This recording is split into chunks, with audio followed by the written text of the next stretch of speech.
The WNBA seems to be struggling to maintain interest. Now, it was the final ingredient for the perfect storm. This injury gave the WNBA the data they need to prove that pretend basketball is 100% reliant on one player. The WNBA is staring down a full-blown ratings disaster, with Commissioner Kathy Engelbert watching the league's carefully manufactured momentum collapse like a house of cards in a storm. The harsh reality is unavoidable. Asset, Caitlin Clark, is sidelined, and without her, the league is free-falling back to its pre-2024 irrelevance, faster than you can say empty seats. Their season. And the craziest thing about this last groin injury with Caitlin Clark is how it's been covered. The day after she had the groin injury, she was listed as day-to-day. And then a couple weeks after that, then she was listed to being out indefinitely. Now, ESPN had August 12th as the circled return date for Caitlin Clark to get back onto the court. And just yesterday, she was listed as a game time decision for today's game against the Dallas Wings. And then after practice yesterday, Coach Stephanie White basically came out and said, like, no, Caitlin Clark hasn't even been practicing. So they changed it from a game time decision to her being out. This has been all over the place. And the numbers don't lie, and they're brutal. Since Caitlin Clark went down with a quad injury on May 24th, national TV ratings for WNBA games have cratered by 55%. Before the injury, Indiana Fever matchups with Clark were averaging 1.81 million viewers. Without her, those same games have plunged to just 847,000 a day. 53% drop that lays bare an uncomfortable truth. This league's relevance is riding almost entirely on one player's shoulders. Last Saturday, the Indiana Felines and the Chicago Bravado played on CBS. How many of you knew that? How many of you guys watched this game? 2 months ago, this matchup would have been the leading story throughout the media. But when you don't have the rivalry, when you don't have the storyline of Caitlin Clark and Angel Reese, this is just another painfully boring pretend basketball game. Unsurprisingly, the Chicago Bravado got their ass kicked again. The 2025 WNBA All-Star Game was the clearest reminder of this reality. With Clark sidelined by injury, viewership sank 36%, falling from the record-shattering 3.44 million in 2024 to just 2.19 million in 2025. And here's the kicker. That 2.19 million still ranks as the second highest All-Star audience in league history. Which says it all. Before Clark, the WNBA's ratings weren't just low, they were downright irrelevant. Right. 35%. WNBA ratings down, All-Star Game 35% than last year. Yet you're telling me that it doesn't have to do with Caitlin. 35%. It really makes it difficult for fans of the WNBA in general and Caitlin Clark, like myself, to have conversations, to join a Discord, just to I don't know, want to just talk up the WNBA in general when you can't even give Caitlin the props that she deserves. Commissioner Kathy Engelbert is surely losing sleep as the league's meteoric rise threatens to flip into a meteoric collapse. The same commissioner who once inherited a staff of 12 and steered the WNBA through a pandemic-driven identity crisis is now staring down an even scarier reality: a league utterly exposed in its reliance on one single player. Man, I miss Caitlin Clark. But all I know for sure about the WNBA is that it had better get Caitlin Clark physically and mentally healthy or risk sliding right back off the national map. I'm sorry, I'm just being honest here. I find it difficult to watch WNBA games without her on the floor. I did watch most of the All-Star Game on Saturday night, mostly just to see how she would react as an unofficial coach. But guess what that game turned into? All the other players tried to be Caitlin Clark. That's what happened. Engelbert has been taking fire from every direction. Stars like Caitlin Clark and Kelsey Plum have openly blasted the league's officiating inconsistencies. While attendance and TV ratings keep plunging without the WNBA's biggest attraction, she's had to go public admitting that consistency is vital and promising improvements. But here's the cold truth. Fixing the whistles won't fix the fact that without Caitlin Clark, almost nobody cares about the WNBA. This league has grown the way it's grown, undoubtedly because of Caitlin. She was out of the All-Star game. The tickets to get into the actual event, half off. People went because it literally got chopped in half. If Angel and Caitlin and all the others grew the WNBA, right, then the viewership should have stayed up right now. During this past weekend, it shouldn't have dropped 35% viewership just because Caitlin Clark wasn't able to play. If you're enjoying this, make sure to subscribe. Now, here's the part that's truly jaw-dropping. What went down behind the scenes during collective bargaining? Reports say WNBA players rejected a proposal that would have quadrupled their minimum salaries from $66,000 to $250,000, while boosting the max salary from $250,000 to $1 million. Phoenix Mercury forward Satu Sably even called the offer a slap in the face.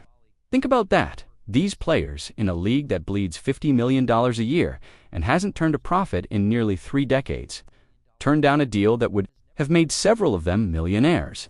They walked away from a 4-fold salary bump while playing in a league that, by all accounts, survives only because the NBA pumps in about $15 million annually to keep it afloat. I think we can focus on our players in the union. We got a proposal from the league, which was honestly a slap in the face. And I think we really have to put an emphasis on the players that are in our league right now. But I love to see the league growing. I think, adding these teams in Philly and Detroit, that's how amazing is that the league can grow. But how cool would it also be to have a little bit expansion on the rosters? Let's focus on the teams that have everything set up right now, and maybe focus on the teams also that find excuses continuously to lack investment into their players before we focus on adding more to the grain of people that can't really be sustained. The level of delusion here is staggering, and one baffled fan summed it up perfectly. Asterisk, so they turned down million-dollar salaries in a league that's bleeding money. These players genuinely believe they deserve NBA-level pay while playing, in a league that, without Clark, pulled just 160,000 viewers for a Mercury game. The math is brutal, but undeniably you can't demand superstar salaries for a product. The vast majority of people aren't tuning in to watch. I don't know about this one, ladies. I don't know if this was the wisest decision. I really, really don't. I think you guys might be overstating your value just a bit. I'm a fan. I love Caitlin Clark. It's a bunch of players in this league that I enjoy watching. I think some of you may be overstating your value, and it is about to lead to a flat-out strike and lockout. The harsh truth the WNBA refuses to admit is that Caitlin Clark isn't just their biggest star, she is the league.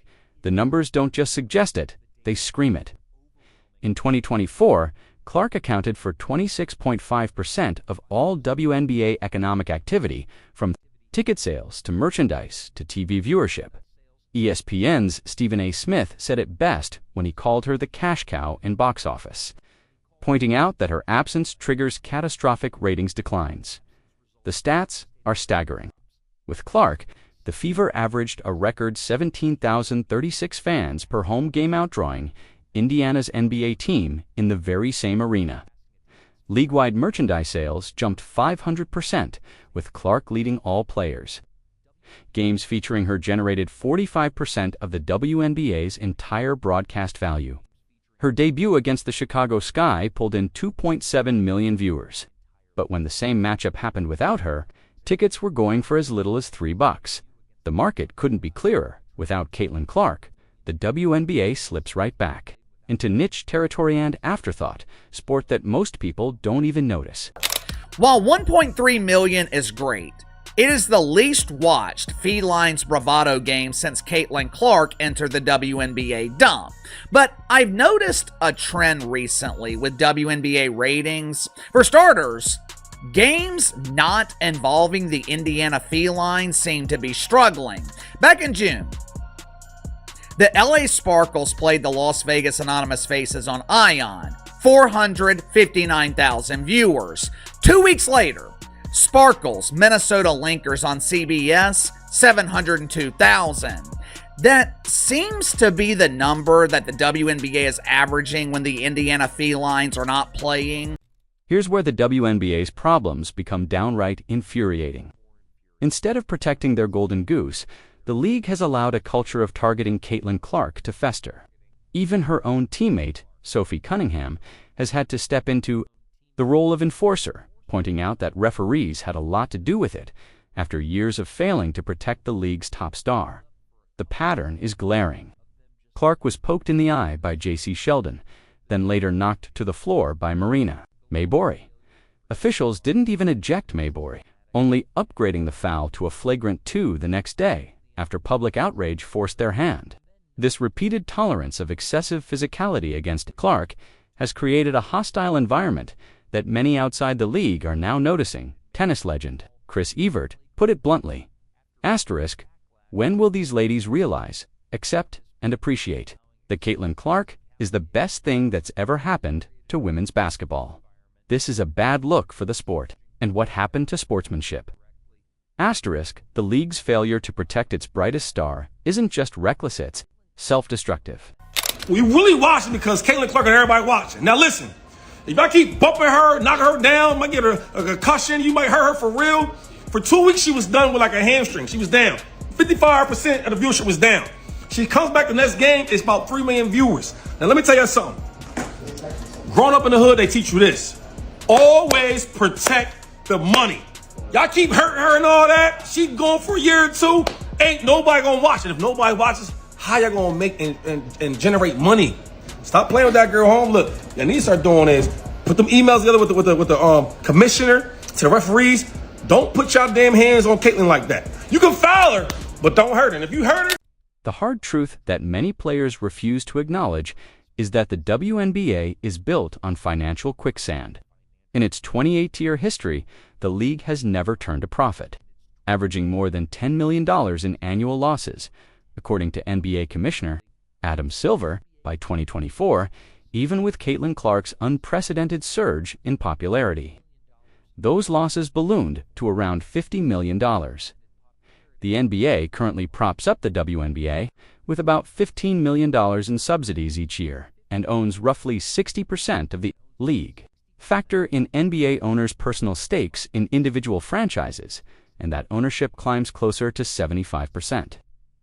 As one NBA executive bluntly told the New York Post, asterisk, the WNBA owes the NBA so much, we won't see any windfall for years. Asterisk, that's the economic reality, and it makes the players' salary demands absurd. They're essentially employees of a company that loses millions every single year, demanding to be paid like employees of the most profitable sports league in America. The math isn't just impossibly to be laughable if it weren't so destructive to the league's future. The WNBA's latest offer to its players, while dramatically increasing the salary cap and maximum base salaries, which a league source suggested could quadruple to at least $1 million from their current $249,000, follows the same model as the current collective bargaining agreement. These ladies wanted a larger salary cap. Boom, got that.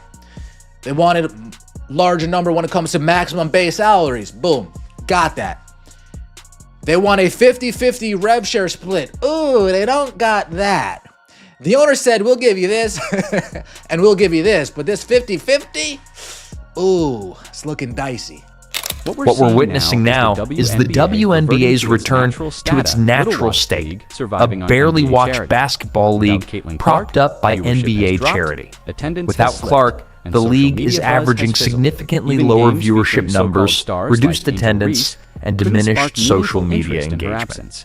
Even games featuring other supposed stars like Angel Reese fail to generate significant interest in Clark's absence. The media has scrambled to find alternative storylines, gravitating to players like Lexi Hull and Sophie Cunningham to maintain momentum. But as one analyst noted, it's a cool story but not the same as neither players are stars like CC. The desperate search... I better not hear anybody ever say again that the Indiana Fever is a better team without Caitlin Clark. Like, do you see the score?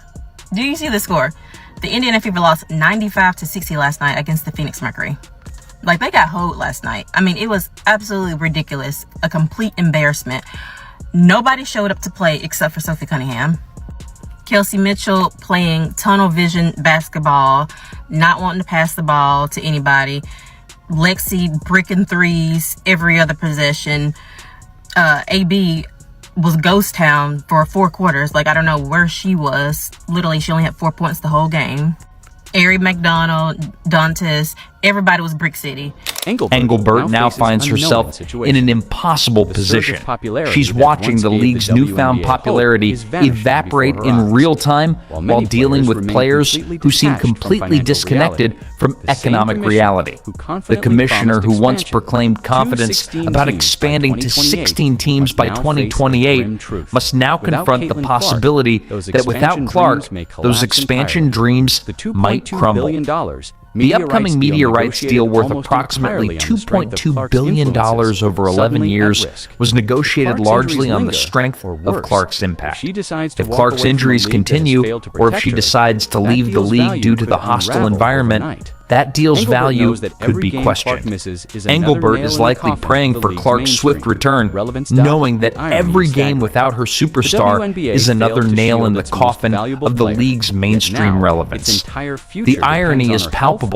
A league that failed to adequately protect its most valuable asset is now completely dependent on that same asset's health and happiness. Engelbert's nightmare scenario is playing out in real time with y'all turning down $1 million contracts? You mean to tell me the WNBA offered to pay y'all 4 times more, meaning max players will be getting $1 million contracts? Y'all turned it down? Some of these games are 30-31 at halftime, and y'all turning down $1 million contracts? Are you crazy?